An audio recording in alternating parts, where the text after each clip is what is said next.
Bonjour à tous, j'espère que vous allez très bien et que vous êtes bien réveillés chez vous. Nous rendons grâce à l'Éternel pour ce nouveau jour, pour la grâce qu'il nous accorde de nous retrouver encore ce matin pour continuer dans notre temps de lecture biblique de la parole de Dieu. Je suis très reconnaissant à l'Éternel pour cette force qu'il nous donne chaque jour de pouvoir nous retrouver et d'augmenter en nous la soif de sa parole. Et je crois que ce matin, le Seigneur va encore nous parler au nom puissant de Jésus. Alors, prenez vos Bibles et disposez-vous afin que nous puissions lire ensemble. Avant de commencer, nous allons faire cette courte prière. Prions ensemble. Seigneur, nous te disons merci. Merci pour ce moment. Nous sommes encore là. Enseigne-nous. Parle-nous au travers de ta parole, au nom puissant de Jésus. Amen. Aujourd'hui, nous avançons dans le chapitre 14 de l'Évangile selon Jean. Alors prenez vos Bibles, allez au chapitre 14. Pour ceux qui n'ont pas de Bible physique, dans la description, vous verrez quelques versets de ce chapitre. Lisons ensemble.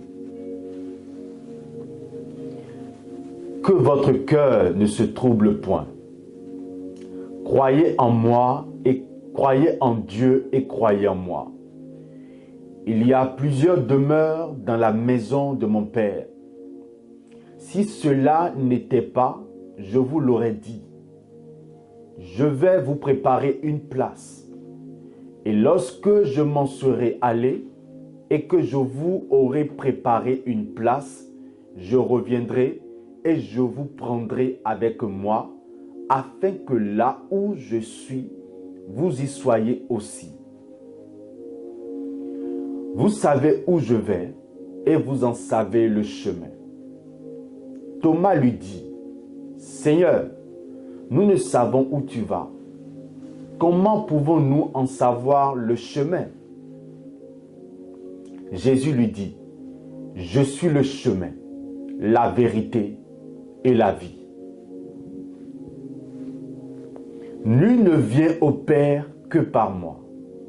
Si vous me connaissiez, vous connaîtriez aussi mon Père. Et dès maintenant, vous le connaissez et vous l'avez vu. Philippe lui dit, Seigneur, montre-nous le Père, et cela nous suffit. Jésus lui dit, il y a si longtemps que je suis avec vous, et tu ne m'as pas connu, Philippe. Celui qui m'a vu a vu le Père. Comment dis-tu, montre-nous le Père? Ne crois-tu pas que je suis dans le Père et que le Père est en moi? Les paroles que je vous dis, je ne les dis pas de moi-même. Et le Père qui demeure en moi, c'est lui qui fait les œuvres. Croyez en moi. Je suis dans le Père et le Père est en moi. Croyez du moins à cause de ses œuvres. En vérité, je vous le dis. Celui qui croit en moi fera aussi les œuvres que je fais et il en fera de plus grandes parce que je m'en vais au Père. Et tout ce que vous demanderez en mon nom, je le ferai, afin que le Père soit glorifié dans le Fils. Si vous demandez quelque chose en mon nom, je le ferai. Si vous m'aimez, gardez mes commandements. Et moi, je prierai le Père, et il vous donnera un autre consolateur, afin qu'il demeure éternellement avec vous. L'Esprit de vérité, que le monde ne peut recevoir, parce qu'il ne le voit point et ne le connaît point. Mais vous, vous le connaissez, car il demeure avec vous et il sera en vous. Je ne vous laisserai pas orphelin, je viendrai à vous. Encore un peu de temps et le monde ne me verra plus. Mais vous, vous me verrez, car je vis en vous. Car je vis et vous vivrez aussi.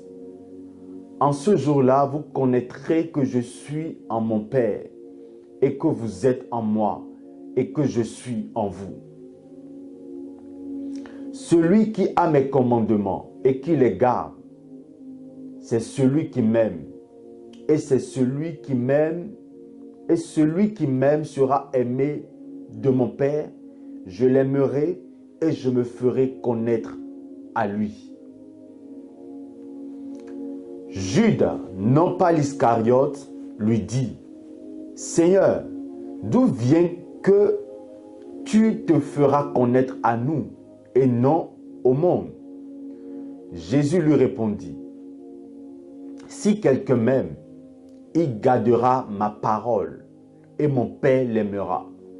Nous viendrons à lui et nous ferons notre demeure chez lui. Celui qui ne m'aime pas ne garde point mes paroles. Et la parole que vous entendez n'est pas de moi, mais du Père qui m'a envoyé. Je vous ai dit ces choses pendant que je demeure avec vous. Mais le Consolateur, l'Esprit Saint, que le Père enverra en mon nom, vous enseignera toutes choses et vous rappellera tout ce que je vous ai dit. Je vous laisse la paix, je vous donne ma paix.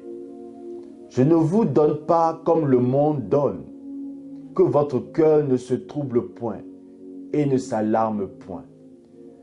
Vous avez entendu que je vous ai dit, je m'en vais et je reviens vers vous. Si vous m'aimiez, vous vous réjouirez de ce que je vais au Père, car le Père est plus grand que moi. Et maintenant, je vous ai dit ces choses avant qu'elles arrivent, afin que lorsqu'elles arriveront, vous croyiez. Je ne parlerai plus guère avec vous, car le prince du monde vient, il n'a rien en moi. Dernier verset, verset 31. Mais afin que le monde sache que j'aime le Père et que j'agis selon l'ordre que le Père m'a donné, levez-vous, partons d'ici. Que Dieu bénisse sa parole. Amen. Dites-nous en commentaire le verset ou les versets qui vous ont le plus touché dans ce chapitre. Moi, l'un des versets qui m'a touché se trouve au niveau du verset 13. Et tout ce que vous demanderez en mon nom, je le ferai, afin que le Père soit glorifié dans le Fils.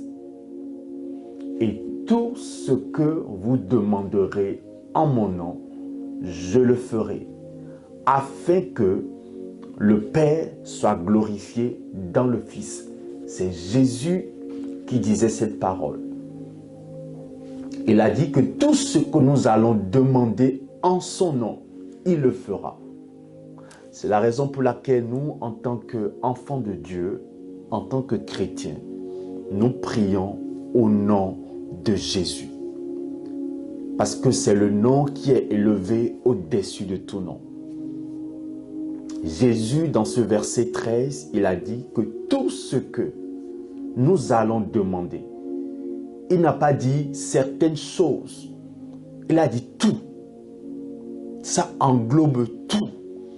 Quel que soit ce que tu veux, les besoins que tu as, demande ce matin.